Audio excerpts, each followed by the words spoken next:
What a beautiful morning.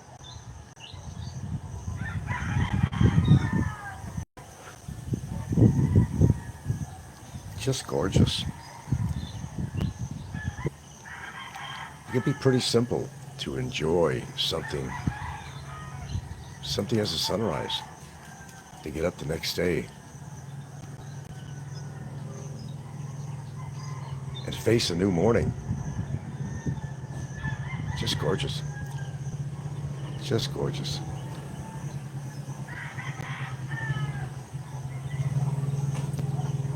Because a lot of people don't really appreciate the simplicities in life.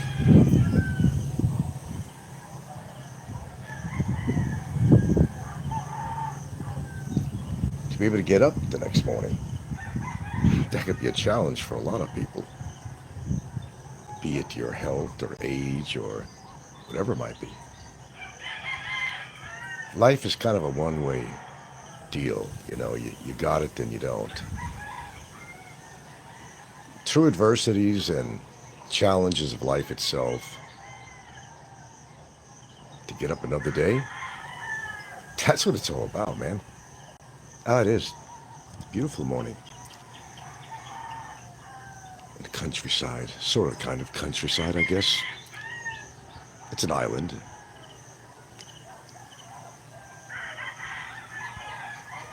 I don't know. Sometimes I don't always appreciate what I actually have. I get days like that where I don't appreciate certain things, and I say, why does life have to be so complicated? It doesn't have to be. You can make your life complicated. I guess it's a choice you make. Wow.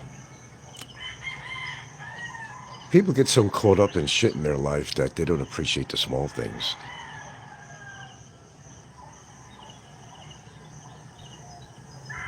I don't know, whether you're religious or not, what you believe. I don't know, I kind of think, life is a one-way deal. You get it and then you don't. When I think of how we all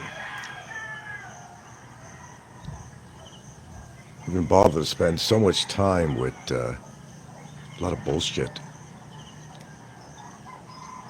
or allow ourselves.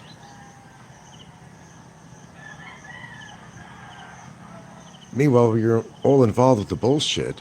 Life is going by, and it's precious moments that you're just wasting your own oxygen, your own time. Something as simple as a sunrise makes you realize how precious life is. Okay, so I'm getting philosophical. I'm well known for that. I wasn't going to do any videos on the holiday, but this morning, I got up and I seen this beautiful sunrise. So why not share it? No, we're not going to talk about politics here, any shit like that this morning.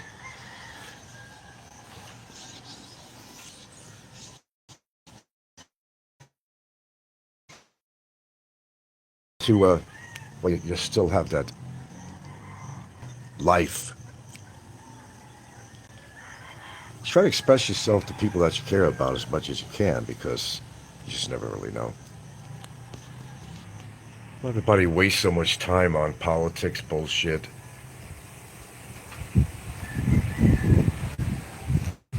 Oh, what a beautiful breeze, too. Gorgeous morning.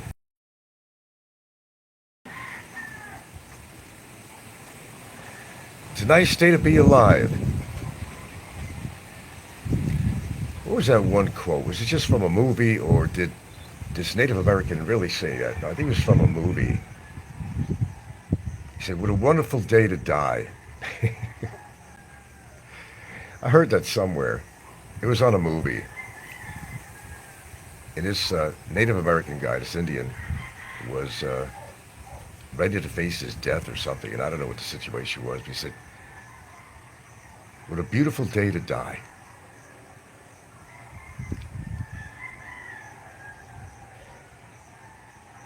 Yeah, life is a one-way ticket. It sure is.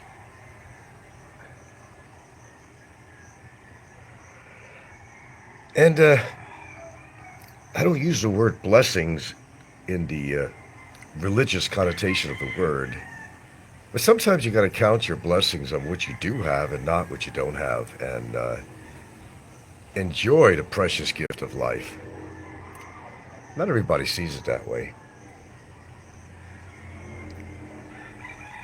Although everybody's got to, do something for a living to survive, and the average Joe has to get up every morning and shower and brush their teeth and have breakfast and punch a clock. And when you kind of think about it, we spend so much of our life. Well, how many hours you spend sleeping? How many hours do you spend working? And how many hours do you spend commuting to work? Well, you have to do something to survive. I understand that. Unfortunately, it's a cash society, and you can't pay the rent without cash. You got to earn it somehow, whether it's your pension or whether it's your job or whatever it is.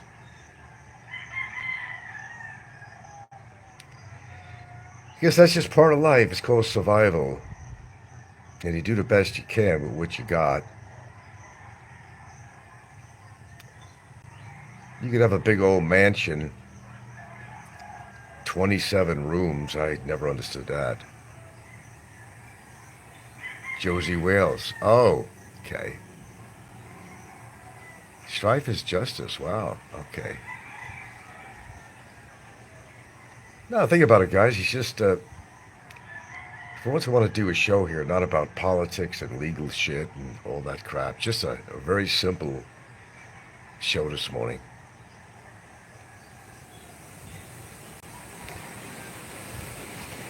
No, it's not like I've had an epiphany or anything like that. But I am one person that does appreciate life. I've been very fortunate in a lot of ways. And I don't mean financially. Josie Wales, yeah.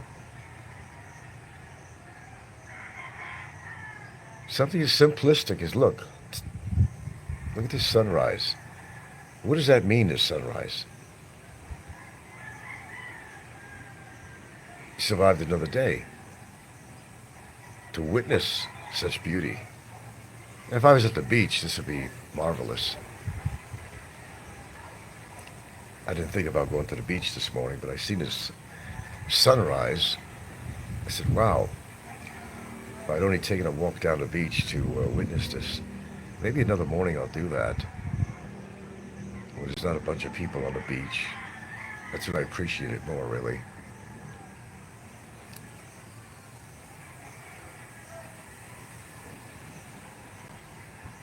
There you go.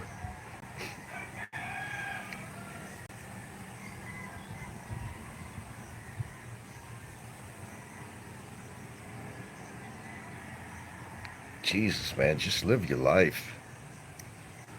Put a lot of shit to the side if you can. Don't complicate your life. Don't have to. Although there's some things in life you can't avoid.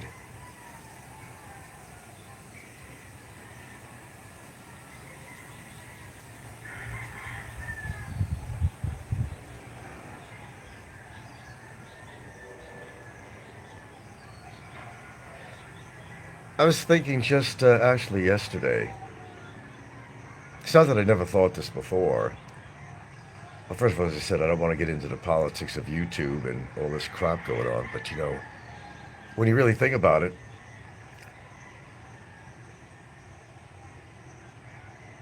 at least the way I think about it is, I can't believe the time I've actually wasted on somebody who is so not worth the time and effort to deal with.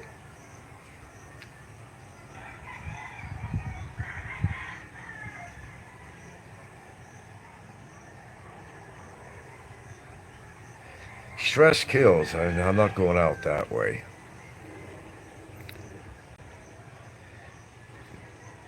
Sometimes you got to pay the price of the mistakes you make in life. We've all made mistakes in our life. I certainly have, but you get over it. to get over it.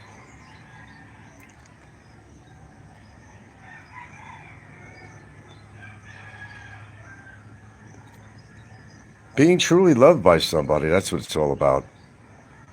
Even my dogs. Spirit just adores me. Yeah.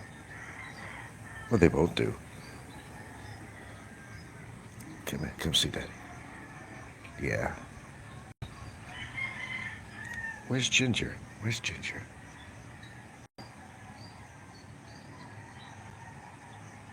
I don't know, maybe expect something else this morning. I can't offer you that. No, not today. It's the holidays. Even so.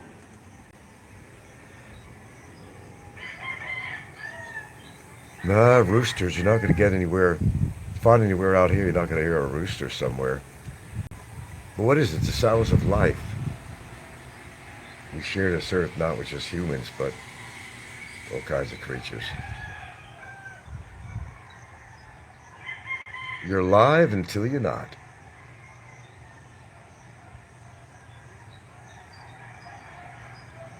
I know you expected something different this morning, didn't you?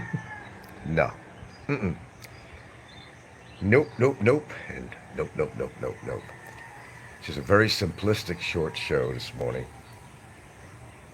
You know what's wonderful about this morning? I woke up to a new day.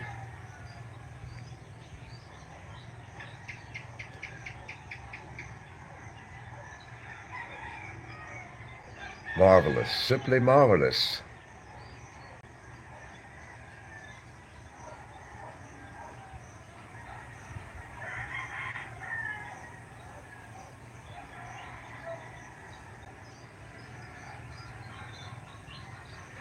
No, the show wasn't made to be exciting this morning. I'm just keeping it as simple as I can. Kind of make you realize what's really precious in life. And it's not really putting on a YouTube show and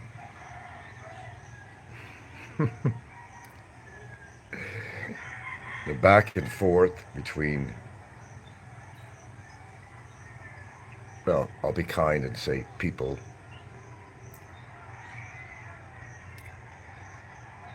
It's such a waste of breath.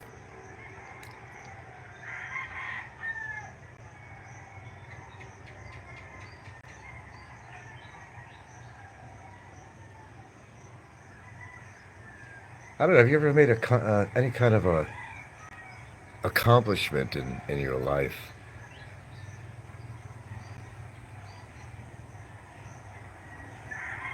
Anything? Did you ever do anything, well, other than YouTube, to be remembered by? No matter how small the accomplishment was, you accomplished it. Whether it was your art,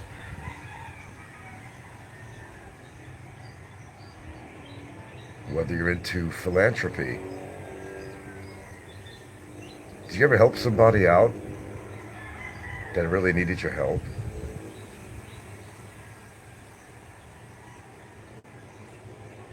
Seriously. Did it bring joy to you to do something nice for somebody? It's these little things you're remembered by. In the short life that we do have, I think there's bacteria that live longer than we do. I might be right on that.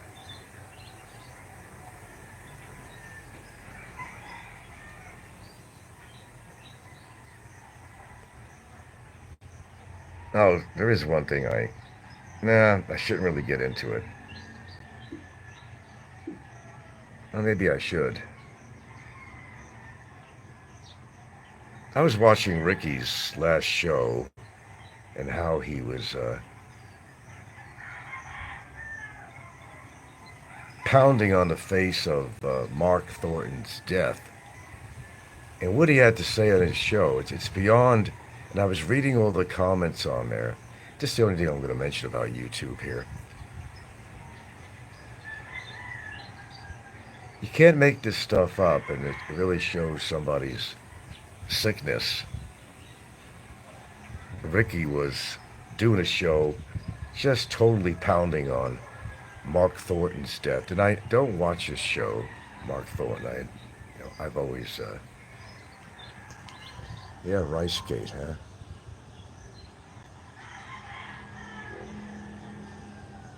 Oh, we're not getting into this shit this morning, so your comment just got to go. Just a simple broadcast. The only thing I really wanted to mention really is about Ricky. I got to throw that in there. Ricky's done some pretty shitty stuff. Sometimes you think it's all an act, but I've pretty much come to the conclusion it's really not an act, and that's who Ricky is.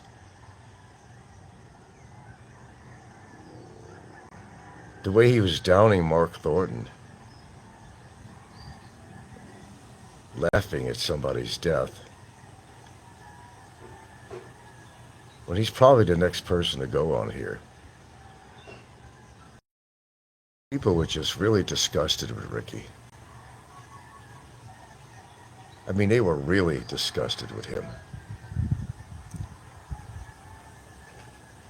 Sometimes you can't believe that such people exist, but they do, and I could name names on here, but as I said, I don't want to get heavily into this shit this morning. Just enjoy a beautiful morning. But I had to make mention of that because I thought it was worth mentioning. I've seen all the comments on there. It's one thing to entertain people, but this is who Ricky is. He's not very well. How do you laugh at somebody's death? I don't get it.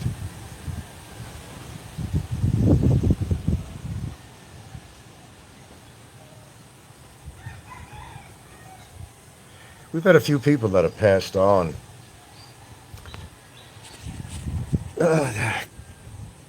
Or, shall I say, regulars on YouTube, I guess.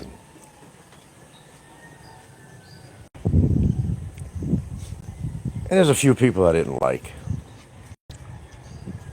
But whether I liked them or not, death is very final.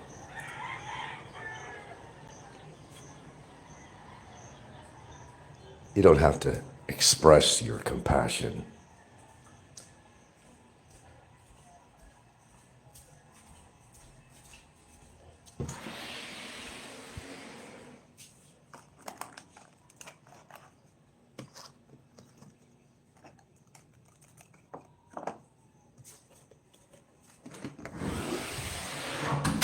Pardon me.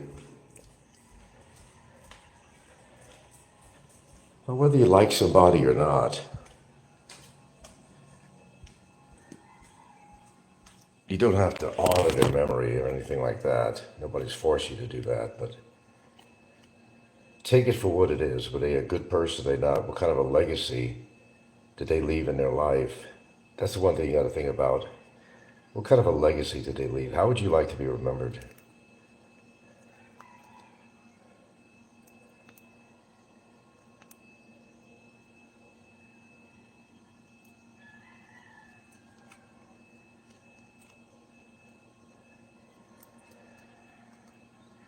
Achieving something good in your life,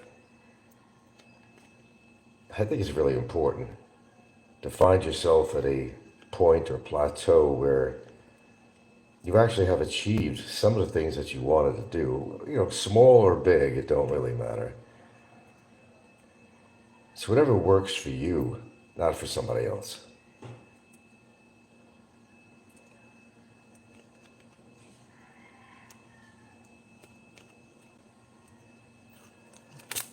Doesn't take that much to make me happy. It's really the simple things in life. The simpler, the better. Just when you think about it, how we waste so much time bickering with other people.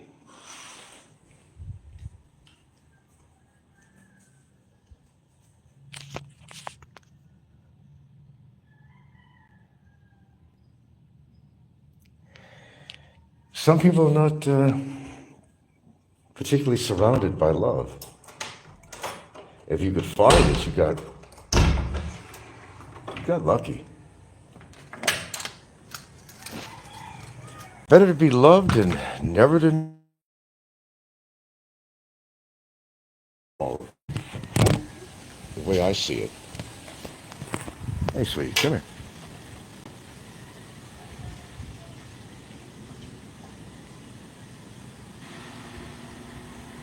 Tell you what, dogs are a lot smarter than you think.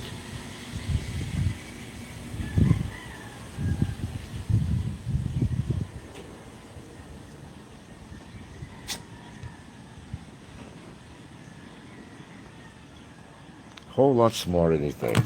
I'm convinced of it.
I'm sorry about that. Yeah, I had a lot to say too.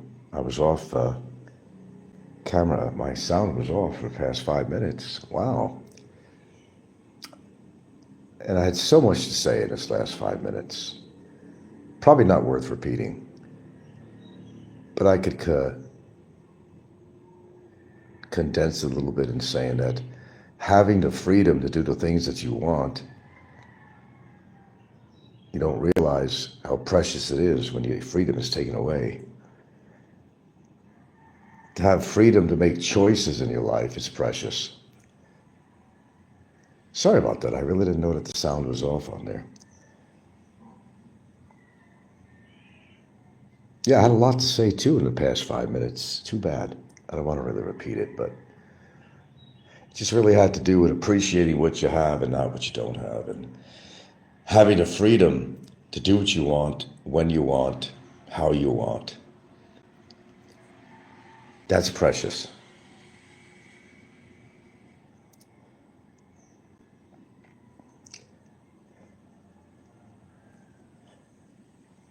Well, Christmas is about here, huh?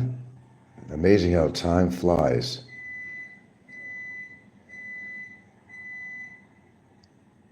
Damn, it flies. My brother passed away in March. I had a friend who passed away. I'm thinking, it just seems like, it was just recent, but it wasn't.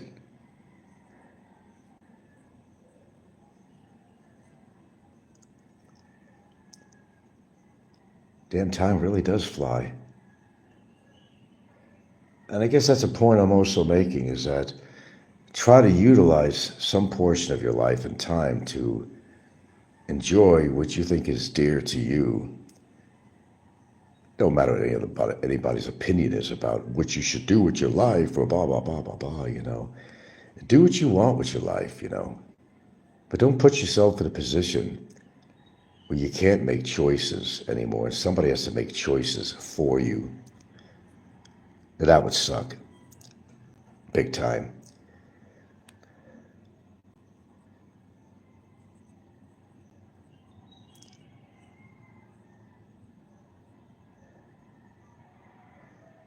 These external stressors, that's the things that you gotta really stay away from. Some people are really not happy with their lives, and when they see somebody is seemingly doing well and they're happy with their life, they get upset with you. Oh, I don't care whether it's YouTube or outside of YouTube, it don't matter. People don't always enjoy your success. And what is success? Is it having a lot of money? Nah. Success could be a lot of things, that you're still alive and wake up to a beautiful morning, a beautiful sky that I just showed you at the beginning of my live stream. That's success, to live to see another day. Simple things that people just really don't think of on an average.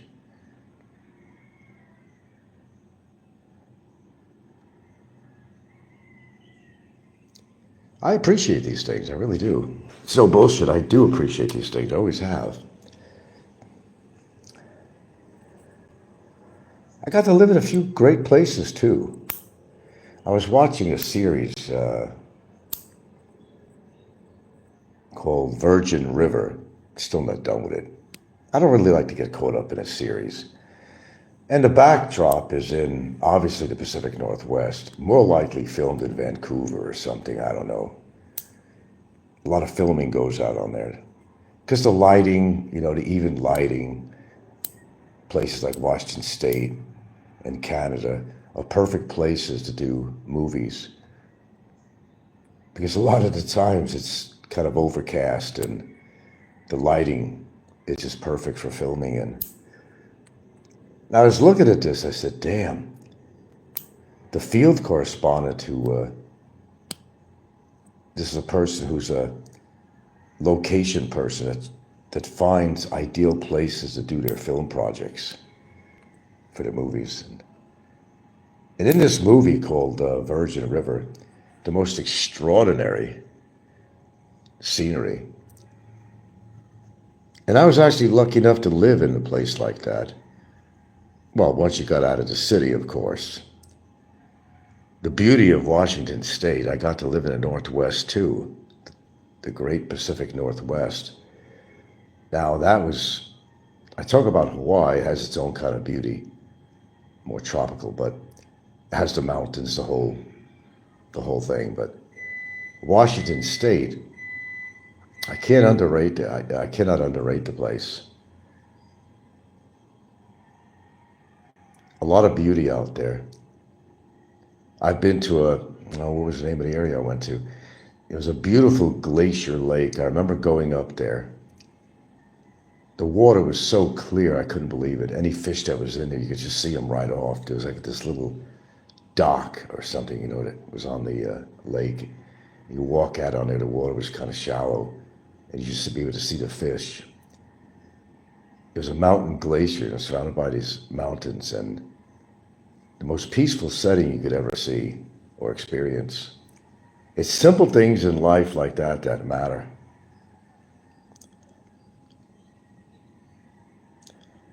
It's simple things like that that really I appreciate.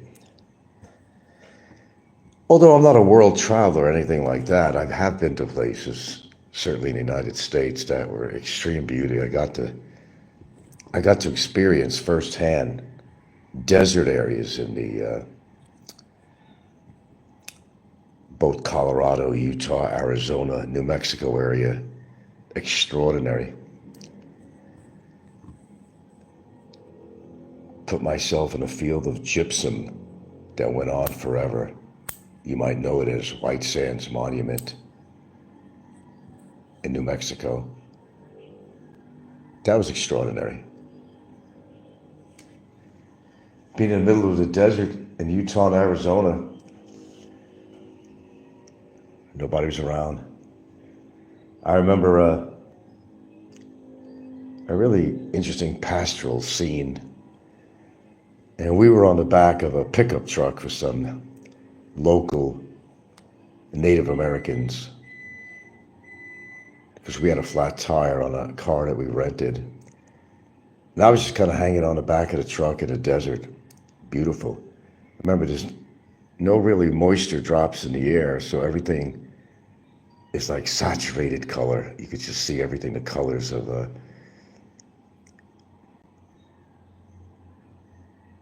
all the masses of rock and stone. And then I remember we passed by,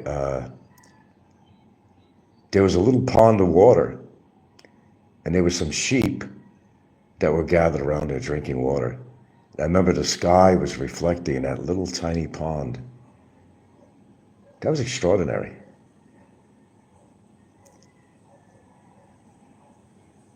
Got to experience some pretty cool shit.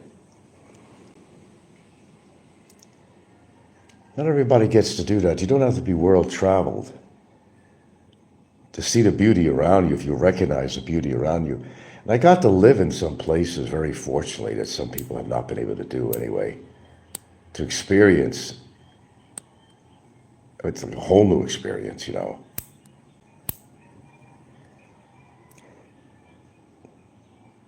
I've been like 20 feet away from some lava flowing. I've got to see that.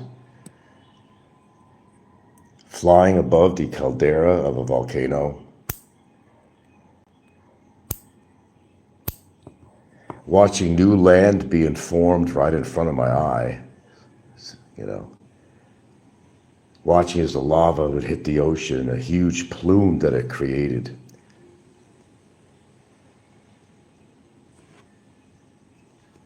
Pretty cool shit. I think if people could appreciate, as I said, the more simplistic things in life, perhaps their life will be a little more simplistic, and they could appreciate what they have and not what they don't have. And some of the simpler things in life are probably the most worthwhile things in life, actually. A lot of us, I think, take things for granted. And there's times I've taken things for granted. Then I wake up and say, you know what? Isn't this a beautiful morning like I did this morning? Great day to be alive. and free. And free. You don't enjoy freedom until you lose it. Then you understand how precious freedom is. Freedom of choice. Freedom of mobility. Freedom of thought. Precious things if you got them. You know, just don't do anything that fucks your life up. You got nobody to blame but yourself. That's my philosophy. Very simple.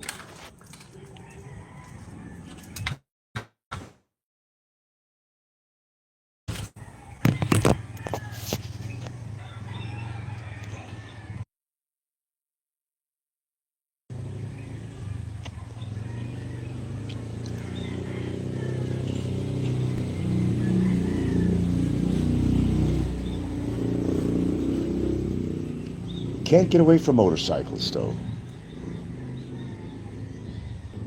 I don't know, would you like complete isolation? I don't think I'd want complete isolation somewhere. Sometimes I like being around people, but I don't like to overstay my welcome. Went to a beach party yesterday. It was the Zuma ladies. Decided to attend that with my girlfriend and her son.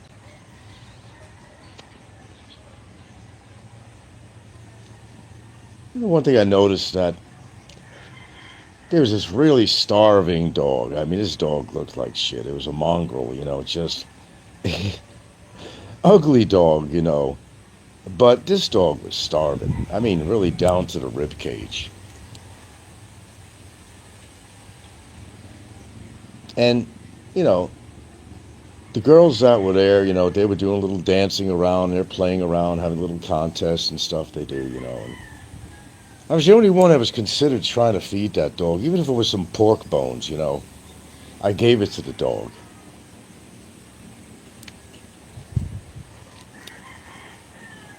Well, nobody gave a shit. And when they were trying to do a little game they were playing, or they would have danced around and this dog came around, they were shooing it away. I'm like, what the fuck? Seriously? That's what sometimes people have become. They weren't concerned that this dog was starving to death. And the dog appreciated a couple of the bones I took out of some people's dishes just to give the dog something, get bone marrow out of it or something, you know. But they were kind of shooing it away.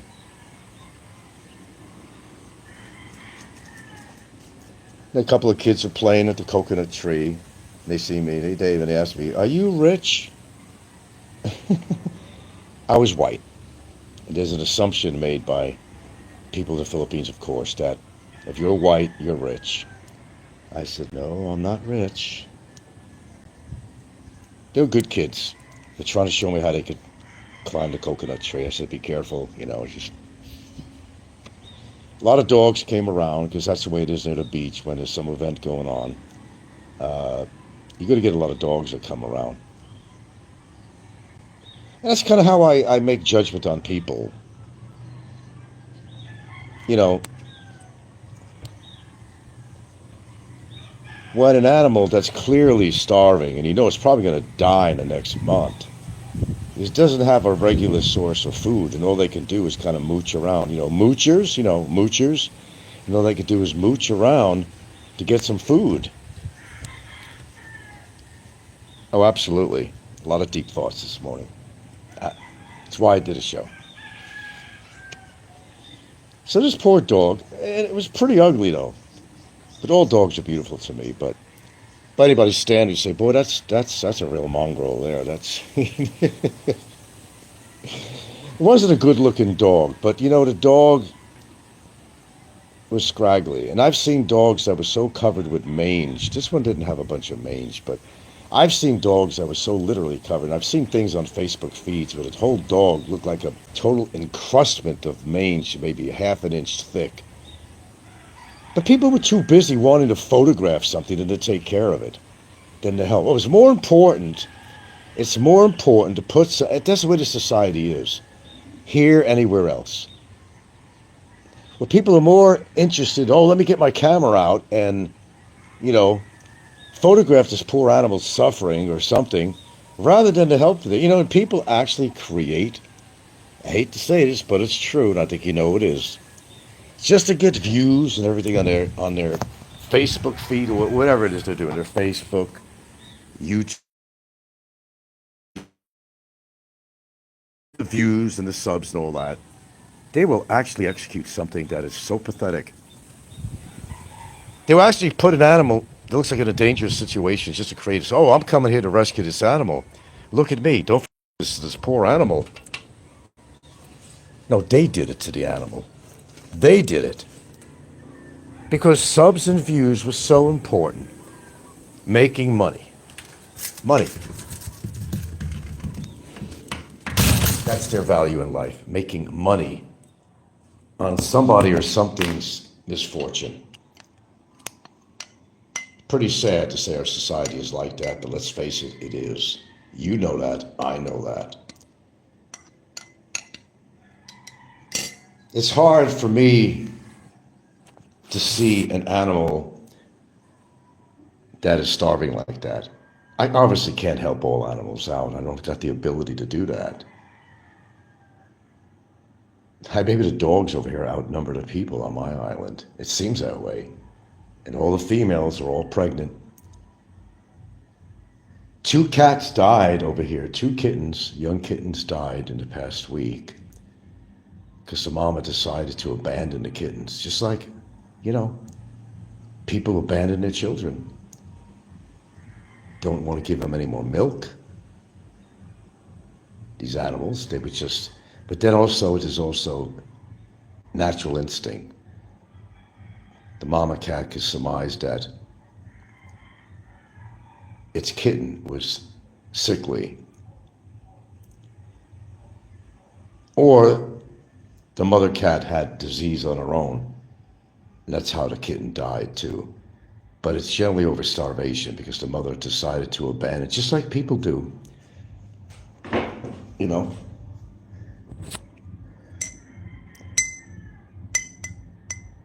And you see that a lot out here. It's kind of hard to witness.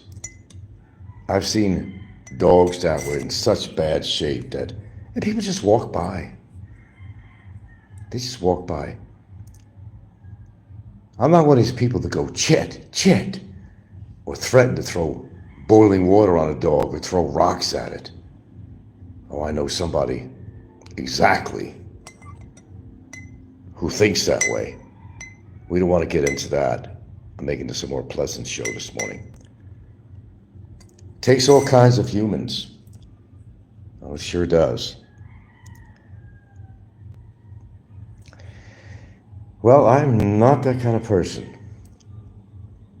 I'll be honest, I value animal life more than sometimes human life. I really do. Not all animals can fend for themselves. People could generally fend for themselves. If they have to, they could. Animals sometimes, especially ones that have socialized themselves into urban areas and, you know, they're used to people. They're not wild animals in the sense that they're living in the woods, but, you know, they're cityfied, you know. They're used to being around people. And people are used to seeing all these stray dogs and cats and so forth, you know. It just goes along with the landscape out here. Not just here, you know, in the Philippines, but everywhere, really. I'm not a person who, I mean, I'll stop in my tracks. If I'm near one of these little sorry stores or something, I'll get a little can of beef or something, you know, that has a pop top on it. Yeah, maybe it cost me 80 pesos for that stupid can. I wasn't thinking of how much that little can of crap meat, whatever it was, corned beef as they call it. I'd go to the store and I'd buy one and or maybe even two cans, and I'd feed a starving dog. So maybe he's not going to live his life long because his starvation will continue on, but you at least feed that dog for the day so he could face at least another day and get lucky, perhaps find an owner or find somewhere he could eat and continue their life. See, the difference with me is I could live with myself, and some people can't live with themselves. I could live with myself quite fine because I know I've done good things.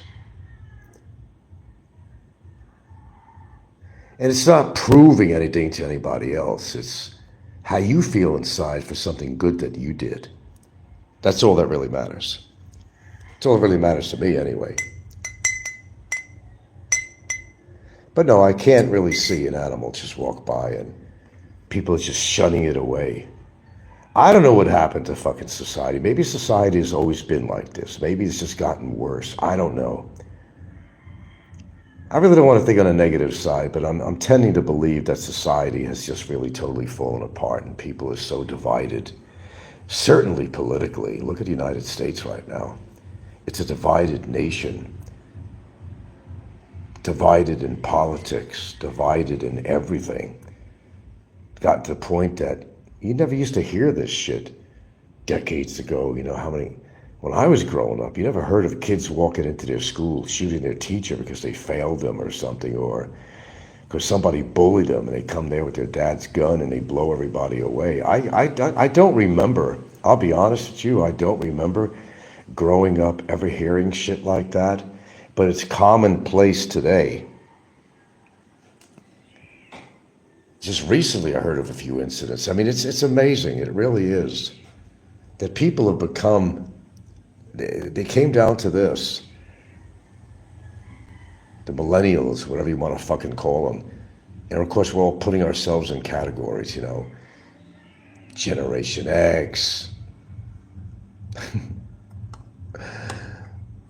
What is it, the newest? What's the new one now? The woke generation? Is that the newest one? The woke generation? There's always a label for something, isn't there? Hello, Rainier. Raining, rather. Rainier. Mount Rainier, Washington. Does it really come down to that?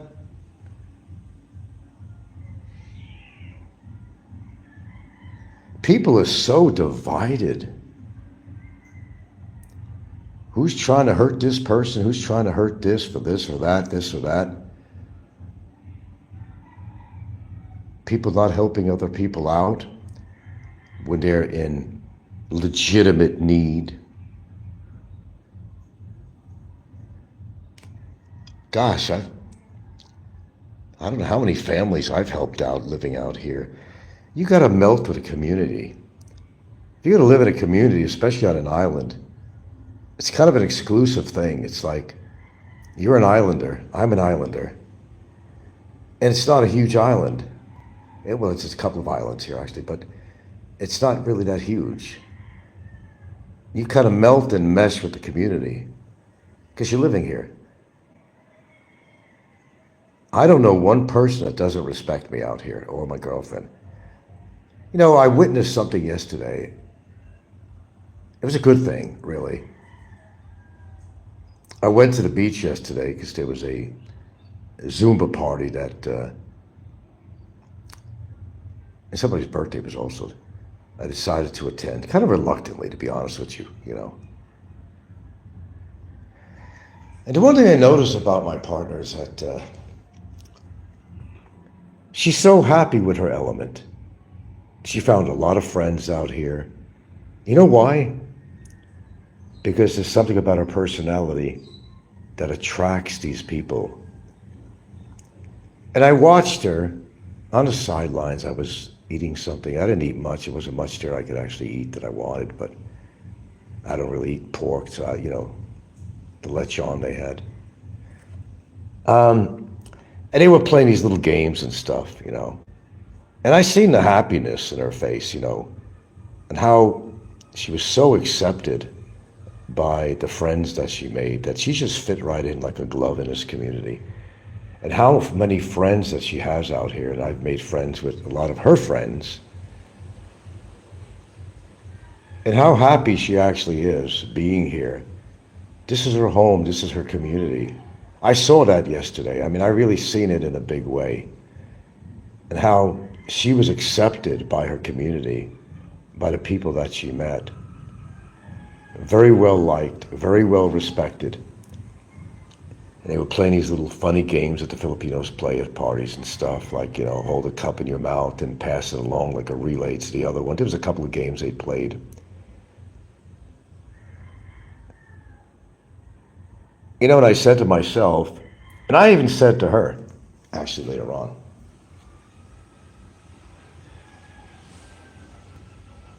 I said, you're lucky. I know that if something happened to me, I don't have to worry about you because of her personality, which is a very inviting personality, a very approachable person, her smile, her demeanor, that people just take to her. And I witnessed it. I told her afterwards. She came home. I left early, but she came home later, and I said, you know, it's one thing I don't have to worry about with you if something happened to me. She has a lot of friends and acquaintances on this island, and I know that she'll be okay. I saw it many times with my own eyes, and how people like her and accept her, and it's fantastic. Some people have that ability. It's how you project yourselves to others. Not with hate, disdain, and not with any kind of external negative shit, you know, where you take the time to be part of the community. You take the time to talk to the locals. When you're an islander, like we are, remember, they're not big islands out here. You're either going to become part of this community or you're not. And sometimes you have to do good things for the community, and I've certainly done my share. I'm very happy about that. Not to impress anybody. I don't do anything to impress. I don't dress to impress, and I don't do things to impress people. Although you might have seen a couple of things I've done on YouTube, but it was never meant to say, oh, look at me, look at me. It was never like that. For the first day, the first time I ever came to this country, and I experienced a few things that I did right off the bat, I've seen what just abject poverty is. Just abject poverty. I never seen anything except on TV, National Geographic or something, you know, growing up. I've never seen abject poverty. I've seen things of people in Biafra and different places in the African continent and all over the world. I've seen these things mostly on TV growing up. I was fortunate enough, although I didn't have a rich family, I was always taken care of very well. Never starved in my life or even come close to starving. But when you actually put yourself in a real situation, instead of living your life vicariously, to actually be in a place like this, a developing country, and you see firsthand how people are living, how could you not want to help? I don't know. I don't get it. All right, if you ain't got the money to help somebody, it doesn't have to involve money. Oh, the German Shepherds are passing by. That's a telltale sign right there. My dogs act up like that. How could you not want to help another human? How could you not? I was always very selective. And sometimes I wasn't. If I was doing a little bit better than somebody else and I was in the position to help somebody, I would.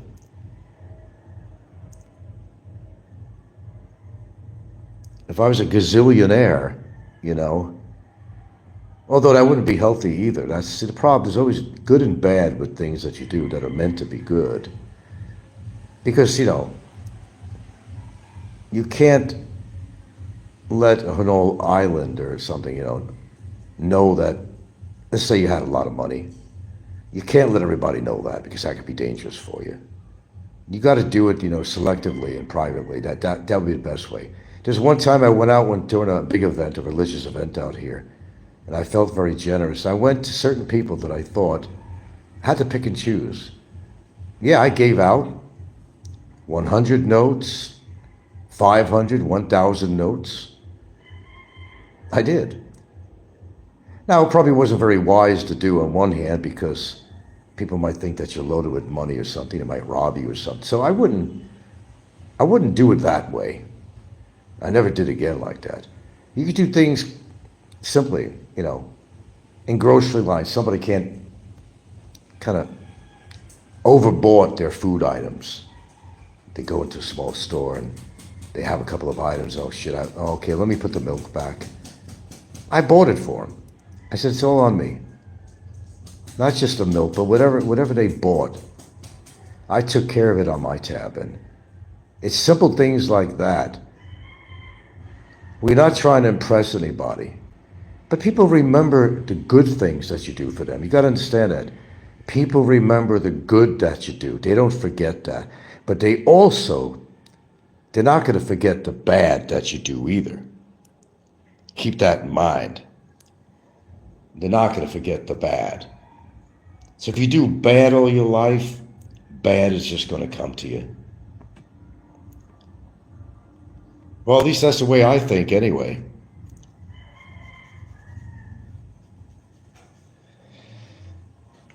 I'm going to enjoy the rest of my holiday time. I thought I'd put a little ditty on here this morning. There's a beautiful sunrise.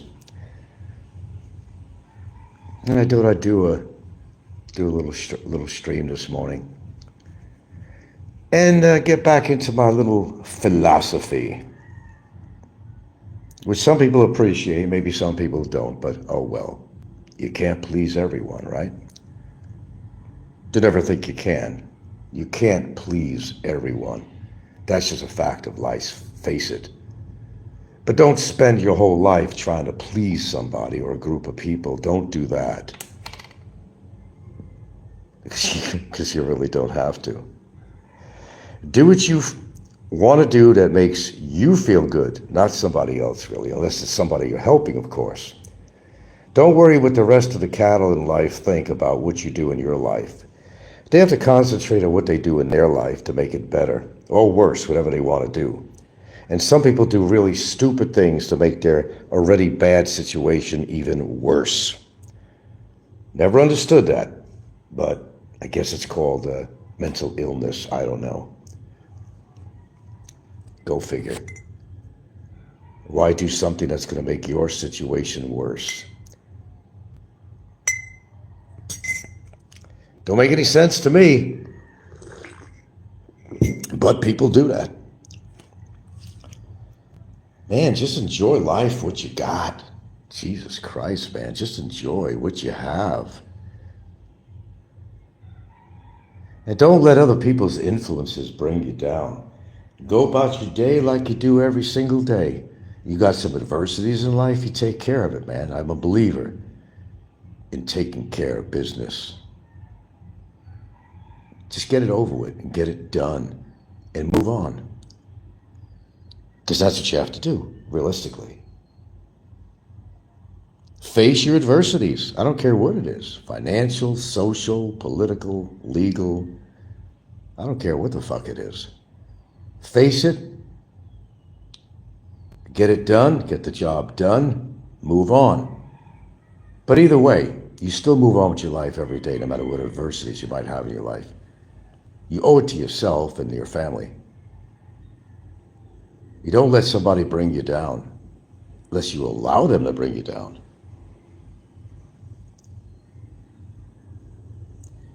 Don't bother.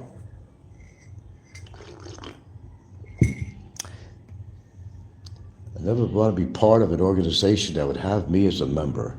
Always remember that. Woody Allen said that, but it came from, I think, Groucho Marx. I don't know, the sensibility of that statement, I don't know, it has to be examined, really. I would never want to be part of a club or organization that would have me as a member. That's a pretty deep statement, really. Just think about that. But what is the real meaning of that? Just, everybody's your own individual thoughts about what that means, but it makes a lot of sense, actually. Like YouTube. Does that ring a bell to anybody? You can be accepted in any community, but do you necessarily really want to become part of that community, And that's a choice that you have to actually make. Don't let anybody, make it for you. Just, good morning, expat forever. You make your own decisions in life. Keep it that way. It's your decisions, not anybody else's. We're all individualistic. I don't care whether it's your partner, your wife, whatever it might be. You still have your own thoughts and convictions, and you got to go by your own instincts and your own values. You can't agree with everyone on every subject matter or problem or event or whatever. You have to have your own train of thought and what you believe in. That's what makes you unique from everybody else. You don't have to be the cattle of society. Gosh, I've never been. You hear me talk about that if you've been following me for a while. I always make that reference to the cattle of society. What are you going to do? Everything that everybody else does, because that's what you have to do to be accepted in society. You got the Starbucks crowd, I've always laughed about that, even in Seattle, of course, Starbucks kind of emanated actually from Seattle area. And there was separate crowd. There were separate divisions of people. And generally, when I lived in the Seattle region, of course, Starbucks was a big thing even back then, And usually it was the yuppie crowd that used to go to the young urban professionals that you'd find over in Starbucks all the time. And in actuality, you had to be, in a way, because you had to be making some half-decent money just to buy a cup of coffee. There's no such thing as, let me have a cup of Joe. You ever grow up that way? You went into a restaurant, you wanted coffee, let me have a cup of Joe. A cup of coffee was simply a cup of coffee. No, they ask you, do you want cream or sugar with it? Now it's like frattes, lattes, and I can't even name all the names of different type of coffees and related. They made it very complicated, and the prices are pretty complicated too. Used to be a time you put a dime down, or a nickel, or a quarter for a cup of coffee. Now you go for a cup of coffee now, they're going to charge you $2, $3, $4, $5. Isn't that amazing?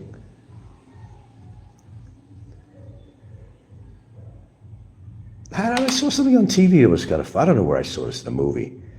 Somebody, I don't know, he came from the past or something into the future, and not the real distant past, but he came from a time when, a cup of coffee was a cup of coffee. It was some kind of one of these, I don't know if it was a sci-fi thing, whatever it was, but had to do with time travel or some shit like that. I don't know what it was, how he found himself to be 40 years in the future or something like that. And he does go into a restaurant or a specialty coffee shop, and he asked for a cup of coffee. And he spent 5 minutes there at the barrister, whatever you want to call him. Well, what kind of coffee? He goes, I want a cup of coffee. Well, we got lattes, frattes, muckafuckafuku. He's going, what the fuck? I just want a cup of coffee, ma'am. That'll cost you $4. $4 for a cup of Joe? Seriously. Wow, things have changed. Come to think about it, when did TV come out? When did TV come out? I was born in 54, so I know during my childhood we had TV, black and white, of course. When did TV actually come out? Anybody remember? Of course, I grew up, as a kid with black and white TV. And there's some really interesting things my father did, They used to sell this plastic screen that you could put on the black and white TV screen. And it was like blue on top, green on the bottom, and another color in the middle. And it gave you the impression of, color TV. What would this image look like with color on it? This is before they had color TV coming out. I remember that. They even had these gadgets, like a big plastic magnifying thing that could make your TV look like a bigger screen that you just placed on your TV, the outside of it. Isn't that amazing? Dial-up phones, and God, I grew up with all that. The technology is amazing as time goes by. Look, I'm talking right now on a freaking flat little phone, doing what seems to be the impossible, that you'd have to have a radio station to do what I'm doing. But no, I got a phone in my hand. I got a phone. I can broadcast to whoever tunes in around the world. It's amazing, but a lot of people don't appreciate some of the technology, but also doesn't realize some of the technology is probably what's going to kill us, Now they're saying if you hold your phone near your head, the RF frequency or whatever in there is dangerous. And, one guy burned his neck because he had the phone charger on near his, he was wearing a metal necklace or something, and maybe he had this phone cord or the charger cord near his neck, and something happened where he basically got electrocuted, had some really bad burns. Leaving a phone on charge too long could perhaps build up a lot of heat in your phone, but now they're saying especially if you put your phone earbuds on and all that other stuff, it's going to cause damage. I don't know what doesn't cause damage anymore, really, when you think about it. I guess there are do's and don'ts, things you do and should do. Some really freak accidents that have happened having to do with cell phones. But look, isn't it amazing we're talking on a cell phone right now? According to the audience, you could talk around the world. You can make a phone call to anywhere in the world you want. Well, back in the days when people had to send letters, there was no emails like that. There was no email, nothing like that. People are in a relationship and lived on the other side of the country, of the world, which send letters, handwritten letters. Imagine that. Long gone are those days, it seems. It could take months before that letter to get to the destination. Now, we go on a computer, we send a free email instantaneously. Yeah, those things do amaze me, actually. You guys are not very talkative this morning. And I know why, because we're not talking about a bunch of drama. Isn't that what it really is? Anyway, I introduced you to a sunrise this morning. How simple was that? If only things could be that simple on YouTube, but unfortunately it just can't. That's why some people make decisions to just can it and just get the fuck off permanently. Deal with real people one-to-one is a lot better. I guess the point that you leave somebody's house, you spent hours talking to them, and the minute you walk out the door, get in your car, or whatever you go on, you got to call them up again to talk to them again. Or some people don't even spend time physically with each other. Some kids now, growing up, the only way they socialize is on their freaking cell phone. Which means that they're not being very active physically at all. No, let's just talk on the phone. It's a lot easier. You don't have to deal with anybody. Maybe that's a lot simpler. I don't know. We don't want to deal with somebody physically, but that's not necessarily a good thing. People are not socializing one to one anymore. According to how you look at it, good or bad. Look at me, I'm doing a broadcast right here on an electronic device. Are you not marveled at that fact? Or has it become so commonplace in your life that, well, you grew up in a generation where, we have these cell phones. But there was generations that would think this was a miracle. Oh, come on, no such thing could ever have something like that. You could have this small thing that could fit in your pocket. You could talk all over the world with this and make phone calls or do something live like a radio station. I find that amazing. According to what you use it for, good or bad. But I still find it absolutely amazing. But people don't see what's in front of them unless you don't have it, such as freedom, things like that. People don't always share the same politics or social values. But that's what makes us individuals, but not necessarily a good individual. According to what you do in your life and what you do to other people.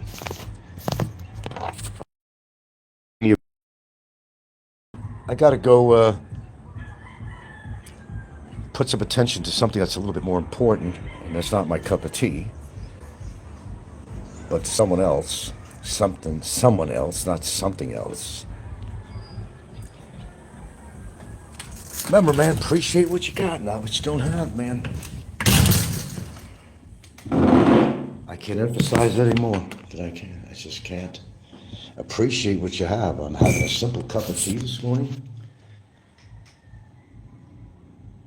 How did I get the green screen on here? I didn't do that purposely. That's kind of weird. Isn't that funny? I don't know. I got a green screen on here. That is weird. What did I touch to do that? I wasn't trying to green screen something here. I must have hit something on here. Let's see what else. I'm gonna hit something else. What's this? Okay. I don't know what the fuck I'm doing. Anyway, hope you guys have a good holiday season. Hey, we got a new year coming. 2025. God, that really does make me feel ancient to know I was born in 1954, another century. Is that not mind-boggling? It is to me. I could actually say I was born in a different century. Right, Robert? Okay, yeah. Still here. Some are gone, but I'm still here. I'm still alive and kicking and thriving. Let's just remember one thing real important. You don't have control of everything in your life. And you make your life good or bad according to what you do in life.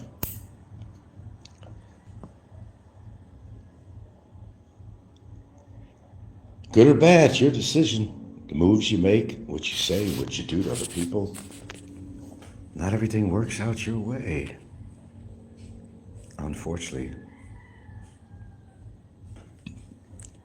That's entirely up to you, what you want to do with your life day after day. But I appreciate the simple things in life, and I think that's what this morning's broadcast is all really about. Waking up to a beautiful sunrise. What could be more precious than that? You know what it means? It's very simple. It means you're alive. You're alive and you're thriving. People don't see the simple things in life. I guess what I'm trying to say. They don't see and appreciate some of the simplicity in life. They don't see it when it's right in front of you. Some people would rather put themselves in a situation that they're not going to get any enjoyment out of in any way. Lose your freedom. That's a good one. Why? Wherever you are, you put yourself there. Wherever you move, that's where you move to. Whatever situation you find yourself in, chances are it was self created. So you have no reason to bitch and whine about it. When you could have done things differently, you didn't. Choices of partners, choices of lifestyle, places that you decide to live, whether it's in your country or out of your country, these are all decisions that you make. And you got to live with your decisions. And you got to take responsibility to certain things in life.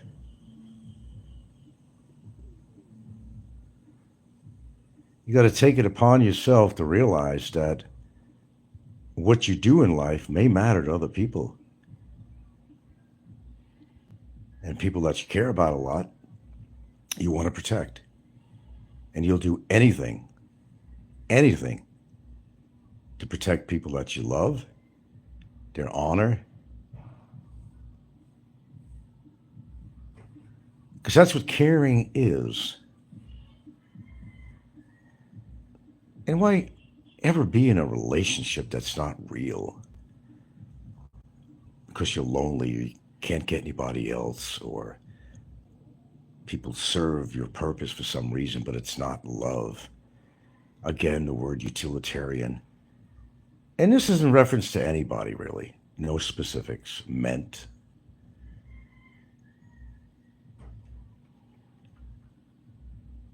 Or it could be construed that I'm talking about somebody, an individual.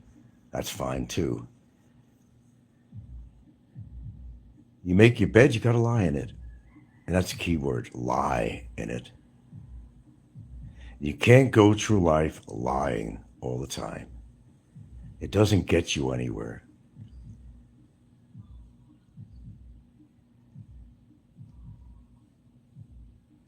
Yes, I'm very familiar with that, Mr. Big Buddy. I was talking about that in my show and how one of our YouTube nutcases, Ricky, Sick Grandpa, otherwise known as Big Shot Travel, a local psychopath in this country, whose last show was, it just really pissed off a lot of people. It had to do with Mark Thornton's death, since you brought him up. And he pounded on this guy. Everybody has some self-worth, although maybe some people are not going to see it, but I was not an avid viewer I've only seen a few shows, and I know people talking about him, and yeah, Mark Thornton did pass away. But I'm sure he had some importance to somebody in his life, like his wife. And it was a sad thing, because he had a child. And whatever you thought about Mark Thornton, he had a wife and a child, but Ricky put on a show that was so low class. It was so hard and harsh. And he does this for entertainment. I don't understand why Ricky does the things that he does. I'm trying not to make this about YouTube. But since you brought up Mark Thornton, and I mentioned this earlier in my live stream this morning, and you should have seen the comments on Ricky's show. They hated Ricky. They said, what the fuck is wrong with you? How could you talk about somebody like this? Even my worst nemesis is here on YouTube. I wouldn't normally wish him well, especially when I consider certain things they did. But death is very final. So might as well let the people rest in peace, no matter what you thought about them. When you really think about it, just let them rest in peace. And no matter what they did to you, and you could voice out your feelings about the person, but see, Ricky, He's a special case. I, even for entertainment purposes, I can't believe what Ricky was saying about Mark Thornton and other people. We all know there's something wrong with Richard Jarrett. It's obviously so. The guy is really sick. I mean, this is for real. It's not an entertainment thing, although some people think that he puts on these shows just to, you know, have some fun and it's all entertainment to him. But trust me, it's not. He's real. The guy has two different personalities, one vastly different from the other. Yeah, he's a horrible person, man. He's a horrible person in every way. But, Ricky's making fun of Mark Thornton's death, but the reality of Ricky's situation, and I really hate talking about YouTubers for this particular live stream, but we started off a lot different. But Ricky is a special case among a few others. There's obviously something psychologically very wrong with this guy. But although he's making fun of Mark Thornton's death, Ricky's not in good health. He's dealing with obesity. He's dealing with high blood pressure. And who knows what else.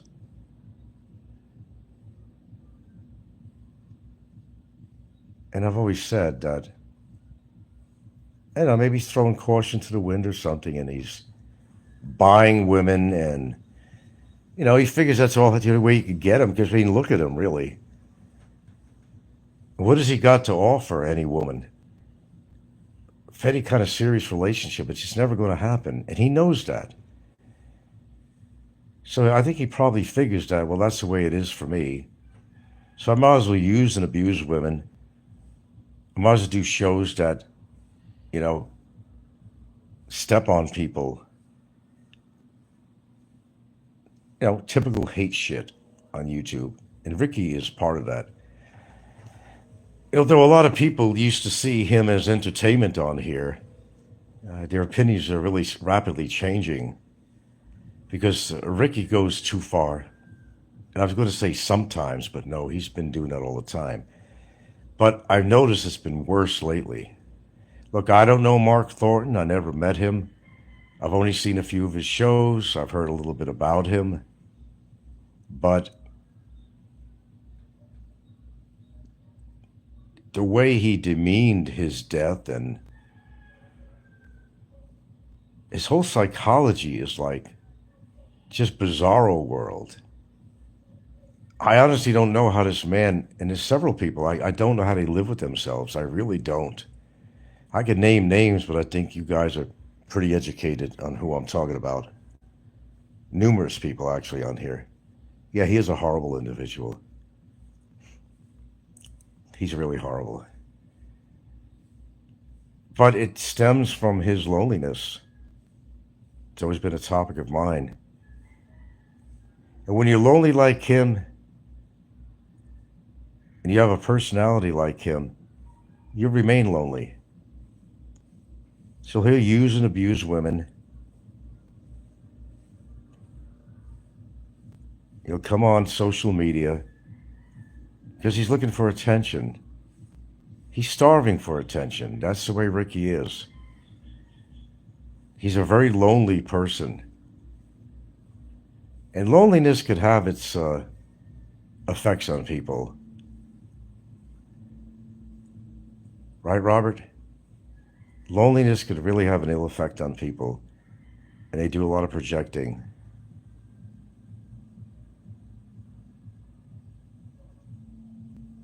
That's Ricky.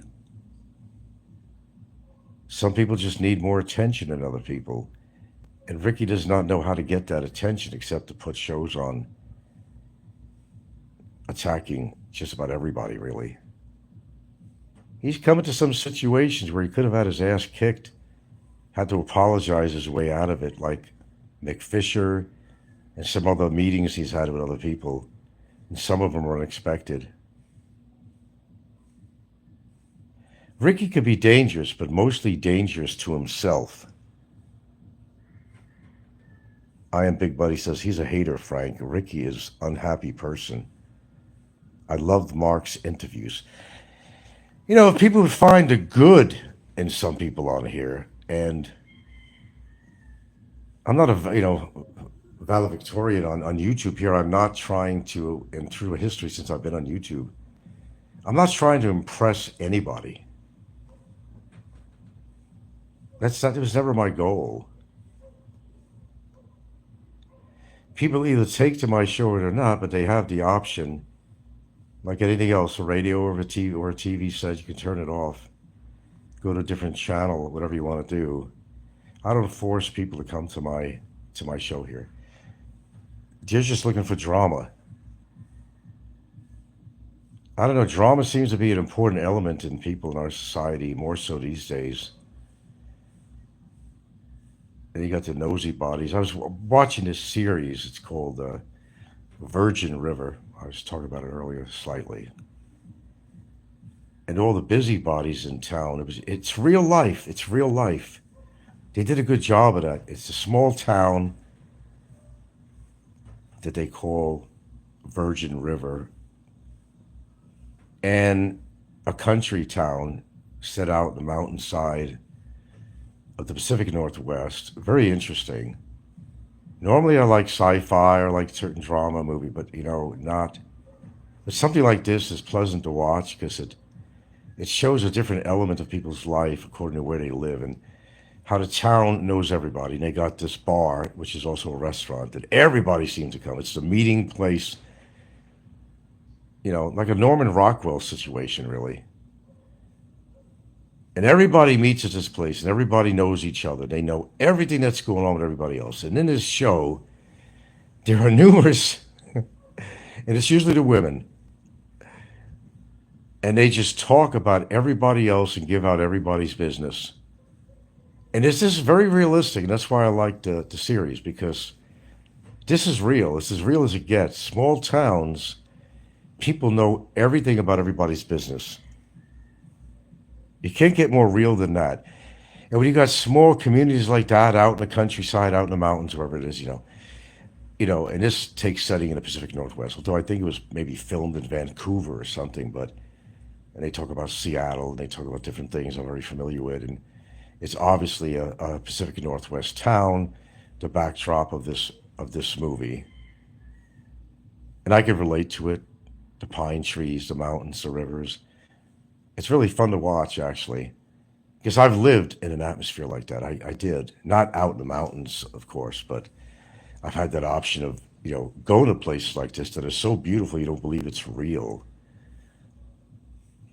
A beautiful placid lake with the mountains as a backdrop. I mean, I've experienced that in many places, actually. And Pacific Northwest, I think it was even more special than Hawaii. Because I've been to mountain glacier lakes that I could not even possibly, unless you were there and standing there by this lake, and look at this glacier lake with the mountains surrounding it or the hills, and just how peaceful it was, how quiet and serene. I don't know who could live in a big city. It just never was. It never was for me, although I spent a lot of time in a big city when I lived in New York, because I spent a lot of my time after high school, going to Manhattan. Boy, that was an experience in itself. Around a lot of people, a lot of creative people, in fact. It was mind-boggling, the talent and creativity in New York. So I went to New York Tech, then went to School of Visual Arts. I got to experience a part of life I never did before. I've seen creativity at tremendous levels of what people in New York, the talents, and how people just communicated with each other in New York City, especially. No matter what borough we were in, Brooklyn or whatever, it was just a really interesting experience. Well, I was born in New York. I grew up. I didn't grow up in New York City, kind of a bedroom town of New York City. Never regret it. There was a certain train of mind that I could really relate to in New York. Being born there, of course, and experienced New York for 28 years of my life. It's just things you don't forget. It's just things you don't want to forget. I got to do all that shit. Now, I'm not doing a eulogy here on myself. I'm not planning to die anytime soon. I'm just kind of thinking back and thinking that what have I done in my life that was great? What have I done in my life that was great? Or it had meaning to me, which is more important. And I did get to experience some great things. No, I'm not a world traveler, never been. I'm not a world traveler. What is this here?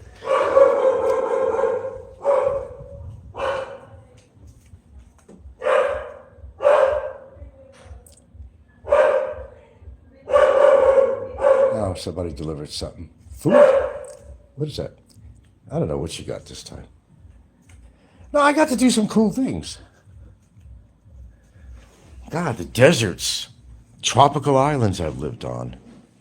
The greatest city in the world, New York City. Got to experience that firsthand. The greatest. And by the way, New York, when people think of New York, what was that? Ay, they get order from Madridijos.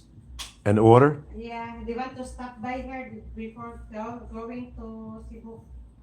Oh, something you got to send to Cebu? Yeah, Brian is coming, man. Bryle's coming? Oh, Yeah, cool. so they take that one. Okay.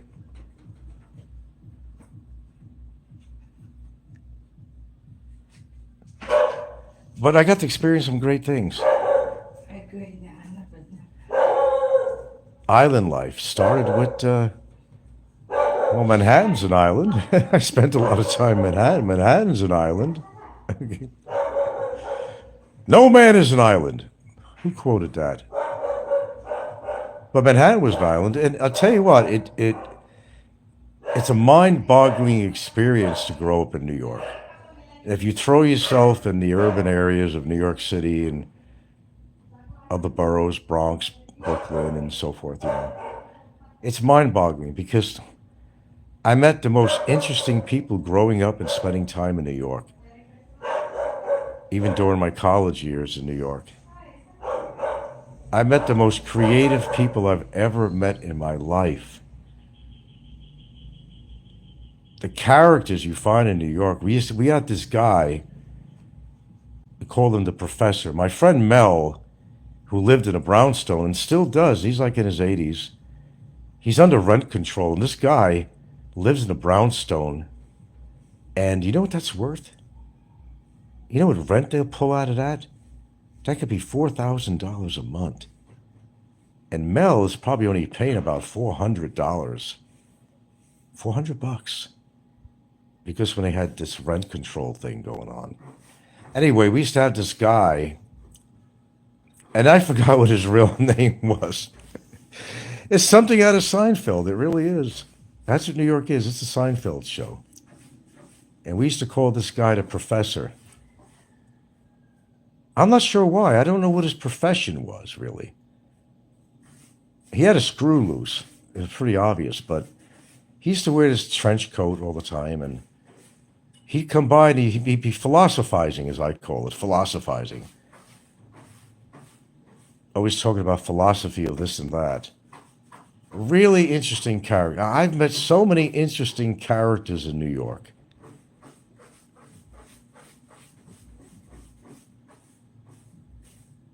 I'm bedazzled. And I mentioned my friend Mel, who's a photographer. And this is a guy who really inspired me. I mean, whenever I'd come down to the city, I'd visit Mel at his brownstone. And yeah, De Niro's cool, man. Yeah, he's probably living in, what do you call park? I forgot the name. Very expensive area, and with brownstones, and they convert these things, man. They could take like several units and make it into a big place. These brownstones is just so unique in Manhattan. So Mel lives in a brownstone. In a brownstone, they have these high ceilings. And I'm talking about, at least 15 feet high, sometimes more. And he has from floor to ceiling windows. Now, Mel's place, you walk in, and it's just one big room, but he had another small room that he used to use as his dark room to print up his photographs, which he now probably uses as his little bedroom. It's very narrow. But he also built like a little bunk as you walk in his door, just for space and room. He built a thing for a bed, a kind of a bunk thing. And in his place, is surrounded by just enormous amount of stuff on his wall, his own photographs or special photographs and cameras he had, every kind of camera. He's like an aficionado on cameras. He used to use the old View cameras, which I did too. You know the View cameras, right? It's a big old thing, looks like an accordion. And he uses a format of either 4 inches by 5 inch sheets of film or 5 inches by 7 inches, even an 8 by 10, even an 11 by 14 sheet of film, if you could believe that. And the quality you get out of your prints is enormous because the bigger the negative, But we don't get into the technicalities of that. But New York City was an amazing, not just New York City, but where I grew up, in Mount Vernon. But people would laugh and say, "Oh, you didn't know Denzel Washington." Denzel Washington went to an extension school of Mount Vernon High School. Okay.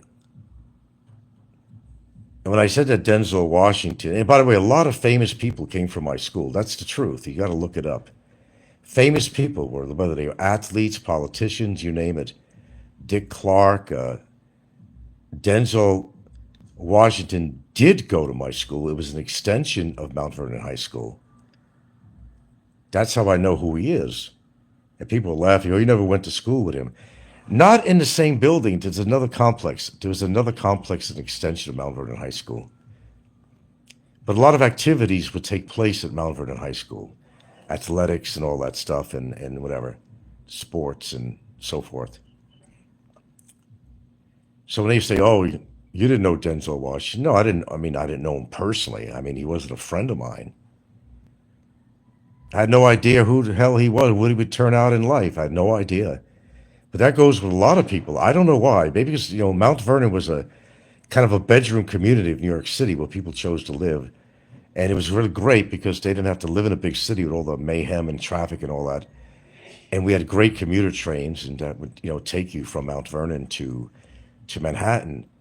That's why a lot of people settled in Westchester County, which was the most expensive county in all of New York. Scarsdale and Bronxville. It's called Bronxville and neighboring communities. A lot of people grew up there. Jerry Vale, an old singer. You probably never heard of him. Perry Como, actually. My God, did the list. Bella Abzug, which was a congresswoman. Ken Singleton, who was a baseball player, went to Mount Vernon High School. There's a huge list of people that came from my high school. Little did I know, one guy became some ambassador. Amazing. It's amazing. Dick Clark. The list goes on. I don't know if I did or not. I made a list of people. I was going to make a list of people one time that would shock you that came from my high school. But no, Denzel was part of the Mount Vernon High School system. There was another extension of the school. I forgot the name of the fucking thing. But for certain things, he would have to come to the actual Mount Vernon High School. But the other extension was not far away. No, he did go to the Mount Vernon High School system. He did. So I wasn't boasting about that. And I knew who he was, but he wasn't famous. He was an African-American guy. And we had a few there. Nothing to think about. I've seen him at the Boys Club, the Mount Vernon Boys Club, which later on, he really helped him out a lot when he became famous. Practically helped rebuild that place. It was turned into Boys and Girls Club. It wasn't wasn't a kind of a sexist thing or nothing. It wasn't like, boys club. Just like when I worked for photography, did the campaign for, and what was the company?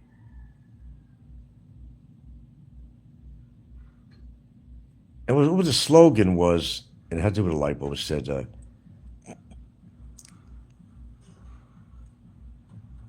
progress for man. And of course, the Gloria Steinem age, you couldn't use that in part of the advertising campaign. So it had to become progress for people, not progress for man. And let me remember what the ad campaign was for. This is going back a long time, and I was part of that, actually. God, it was a major company we all know about. Boy, this is going back. Progress for man was the new slogan. Progress for people, excuse me, that was the old slogan, was progress for man. And the women, didn't like that. Well, we don't count. That movement with Gloria Steinem and all that. Equality and all that stuff. And I was part of that campaign, actually. I was working as assistant to a commercial photographer.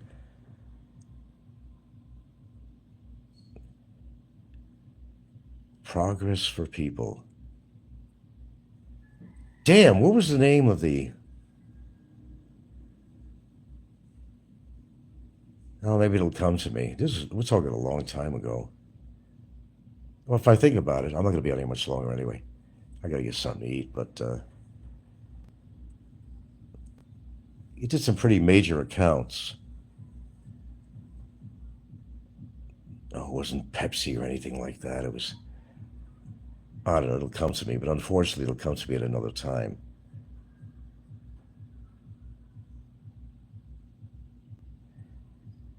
But narrowing down what I'm talking about here, it was definitely an experience to live in New York City, or New York rather. I have no regrets as to where I grew up at all.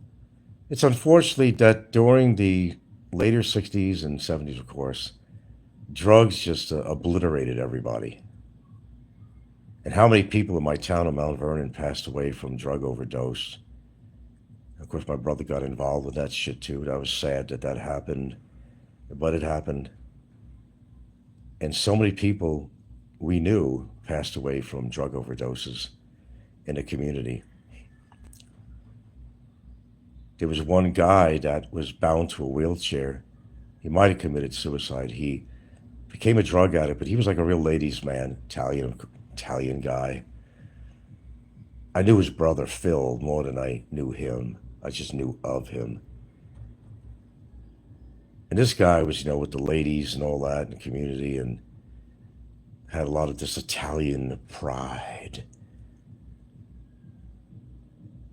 And he got into drugs pretty heavily.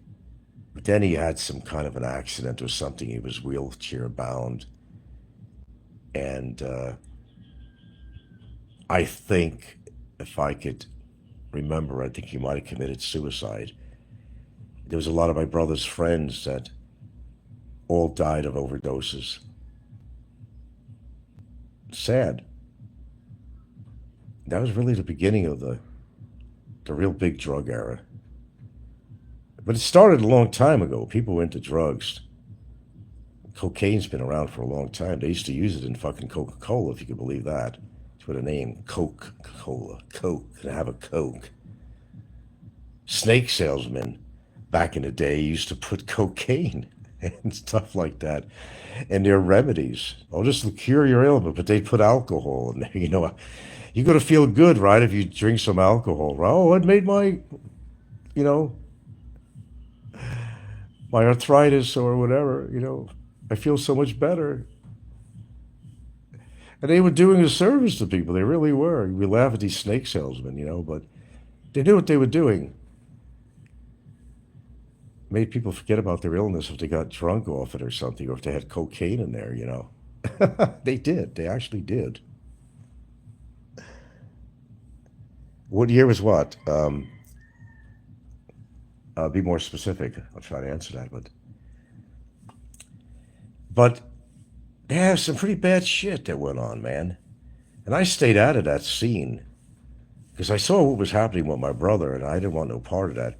I didn't really hang with my brother because he hung around with some pretty notorious people. He had guns pulled on him, knives pulled on him. He was almost literally hung off a building in Harlem. You look at Harlem today, you would not know it's Harlem anymore. You would never know. It's like a yuppies. It's an urban, it's more of a progressive town now. It's been, for the most part, cleaned up and sort of like rebuilt. The only time I ever spent in Harlem is when I got off the subway on Simpson Street. Oh God, Simpson Street. I was visiting my friend Joanne, and she's a friend that lived in the Bronx and near the Bronx Zoo area on Southern Boulevard. I was coming back, but you go to take the subway, it is northbound and it is southbound. And I needed to take the northbound train to 241st Street and White Plains Road, which borders Mount Vernon, where I lived. So I took the wrong train anyway. And I'm like half awake, really, not thinking clearly. I'm saying, where the fuck? I look up and I see a sign, Simpson Street. What the fuck? I figured I got to get off this train. I'm in fucking Harlem. Well, I had to get off because I had to go to the other side of the tracks to take something that was northbound. So I got off and I didn't have any tokens. You pay with tokens on the turnstile. And I walked down the steps and I was going to go to the other side. You have to go down the steps to the streets and cross the other side and go up to the northbound train on the other side. God, I realized I didn't have any coins on me. I didn't have any tokens. So first thing I see when I'm down the stairs, oh, fuck. It was partially like Spanish Harlem around there, too. It was partially Spanish Harlem. I've seen guys practically wanting to beat up their girlfriends, yelling at them. I said, I'm a white face around here. I just don't belong. But an African-American gentleman, he was going up to take the subway. That time of night, there was, the turnstile. The attendants were not there. I couldn't buy any tokens. And he saw that I was white. He knew my circumstance. He forgot this guy shouldn't be here. I said, man, could I buy a token off you or something? I said, I got off the wrong track. That was the truth. No white man belonged there. No. But fortunately, he gave me a token, and that was great. And I went on the other side and proceeded to go back on the northbound track back to Mount Vernon. Now, although I have taken subways late at night when I used to go, my friend Mike, we'd go to CBGB's, and it was in the Bowery part of the town. Pretty wild club, and I've talked about it before on there. A lot of famous musicians came from there, and Blondie, and all kinds of people, all kinds of bands. Pretty wild-ass place, man. I mean, a wild-ass place. You got to dress to look, Came in there, my friend had a leather jacket on, this and that, and long hair. I fit in, but just the way it was. And you don't take a subway at night in any places like this, all dressed up with jewelry and shit like that. You just didn't do that. You got to have street knowledge. You had to be streetwise. You had to dress for where you lived. You could not, be taking the subway in the middle of the night. There were gangs that were all around. Jesus Christ, I used to take, on the weekends, I'd go to Brooklyn for the Coney Island area to take pictures of the Coney Island Polar Bear Club that I became kind of friends with, and they were really interesting characters. I did a whole portfolio on them, which, by the way, is actually in the archives of the New York Historical Society, by the way. So when you say I don't make any accomplishments, I had another body of work is the New York Historical Society, besides having my stuff in some magazines and so forth. I did something, I could say I've accomplished something. I contribute something to society, to the art world, whatever. Besides any personal things I've done for humanity, and I have done a lot. And if I was a wealthy man, I'd do a hell of a lot more. But if somebody says, a troll, that I've never accomplished anything, they're so far from the truth, It's so far from the truth. I have accomplished something, maybe not in a huge way, but we know of people that don't accomplish anything but trouble. And we know people that never did a good thing in their life to somebody else, never treated somebody righteously, never contributed to society in any way whatsoever. I did. I'm proud to say that I did. I had the unique experience to live in one and spend time really in the greatest city in the world, New York City. Never regret that, ever. I got to do that. I am a true New Yorker.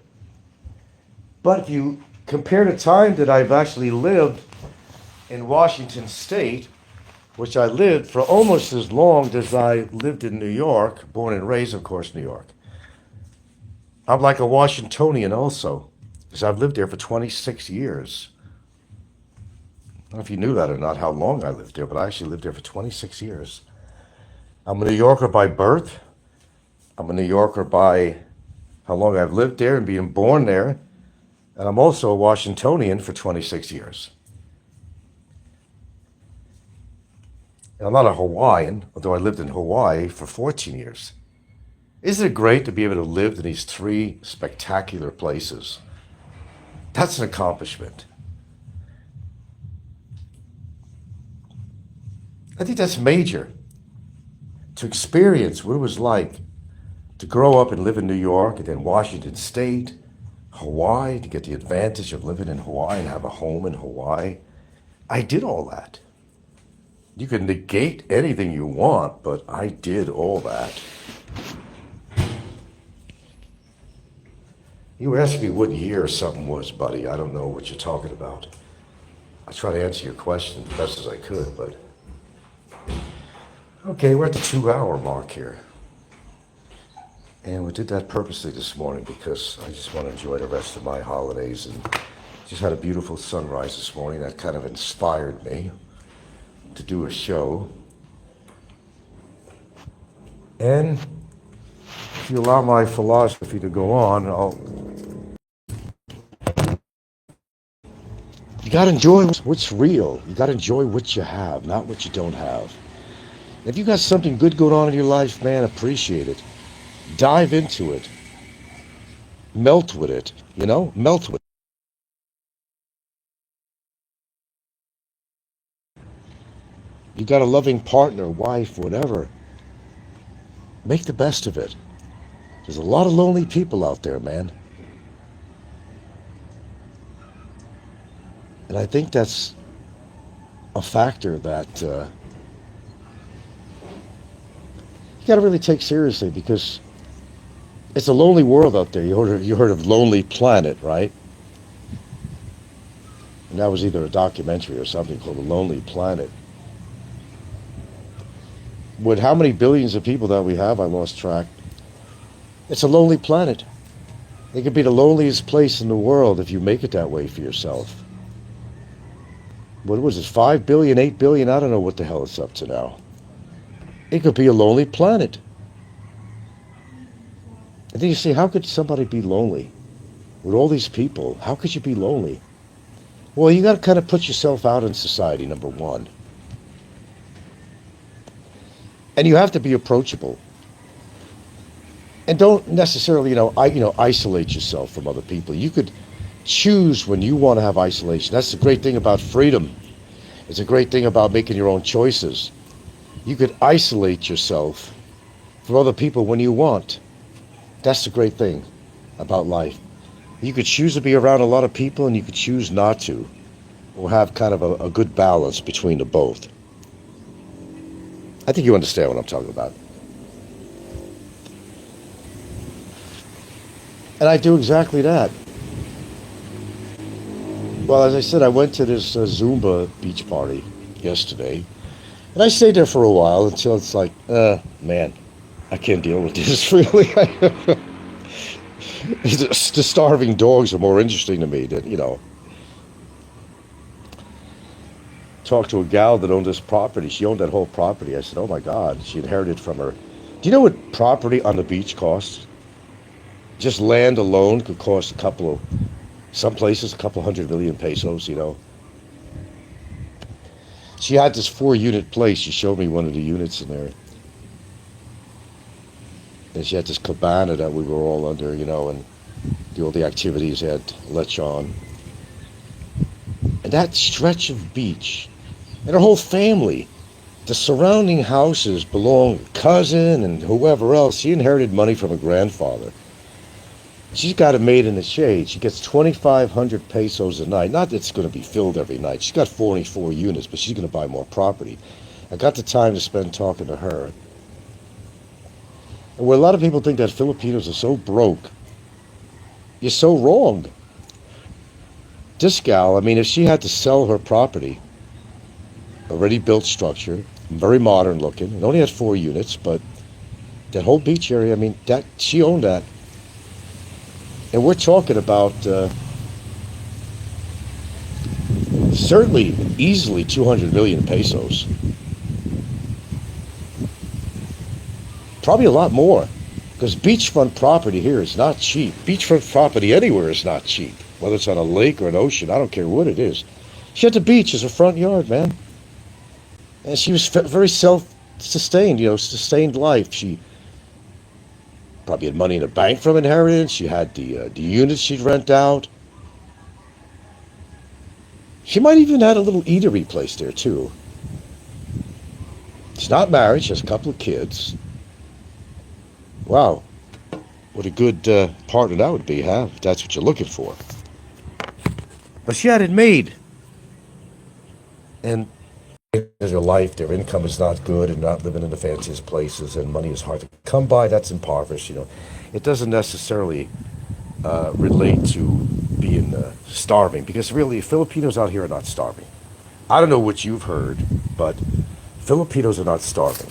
They never starve. There's always a neighbor or family member that's going to give them rice and fish or something like that. Nobody really is starving. I'm not saying that nobody is. Well, there might be some isolated cases.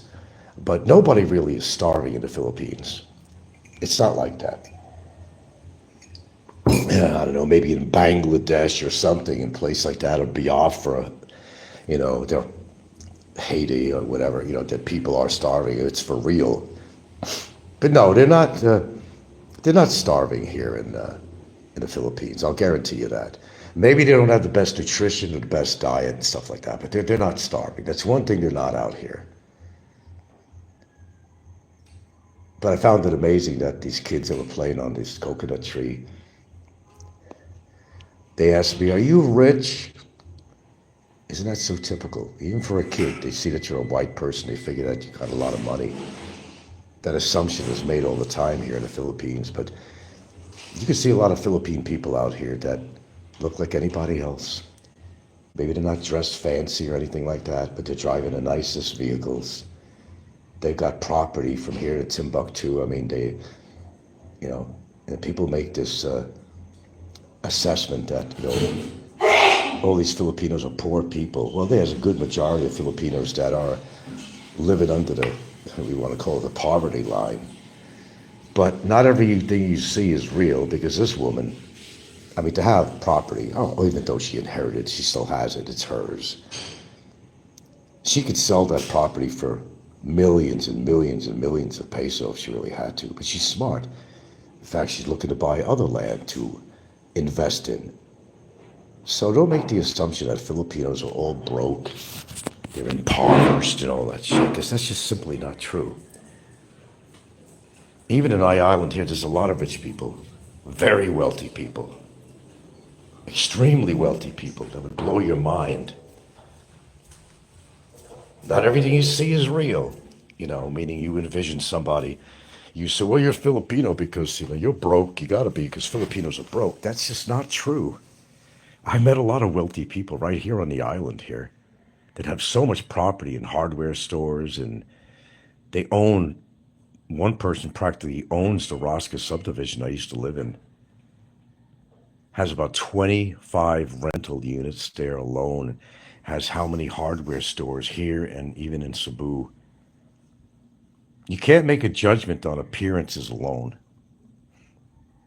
Okay, I got to get out of here. We hit the 2-hour mark over. hope you enjoyed my show. Yes, I will be enjoying the rest of my holiday.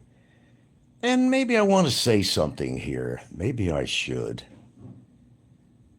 Oh, Barry, with your lies. I wasn't going to mention you at all in here, but I have to before I close out here. Yeah, somebody gave you money to do this and do that. And then I seen the comments on this show. Well, this guy decided to take the money back. You heard the thing about someone gave him money to put a case against me.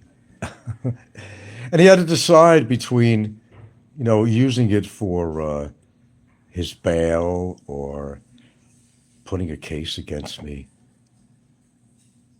And someone suggested to him that use that money, that didn't exist, by the way, to buy your freedom, to get bailed out. Then his response, well, it's okay anyway. The guy came and took his money back. Oh, jeez. The lies continue. I've never met a chronic liar in my life. I've never, to that degree, I've just never, everything he lies about, every single thing he lies about. It's amazing.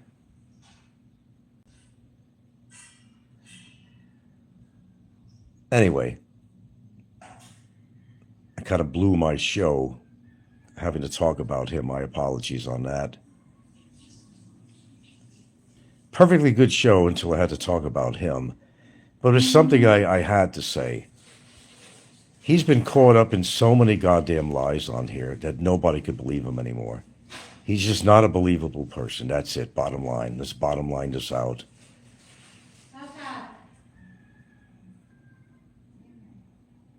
I get tired of even talking about all this court shit.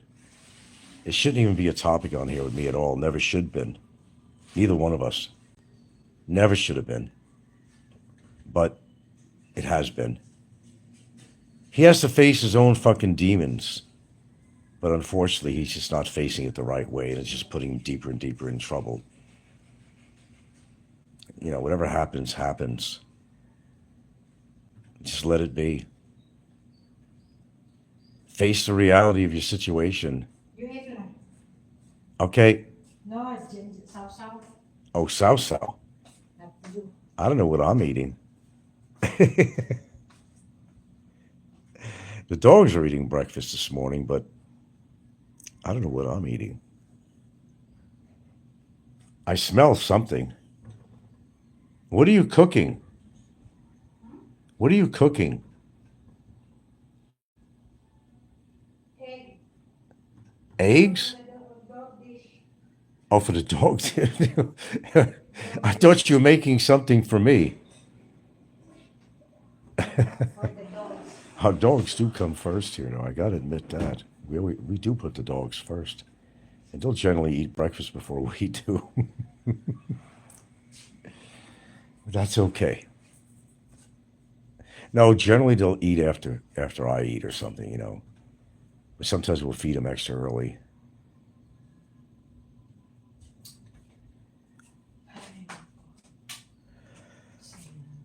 All right, so anyway, let me kind of wind this down here. I don't get a sense of timing when I come on and do a show here. Turn out to be a sunrise show, and my philosophy as usual would turn into a little bit longer than I wanted to, but that's okay because I think there's a reason behind on doing this today, as you'll find out later on. Okay, gotta go. Thanks for tuning in. Have a great holiday. Make the best of what you got, folks. Don't make it worse. Remember, you're in control of your life. Nobody else is, really. Unless you do something really stupid and you lose control. Self-infliction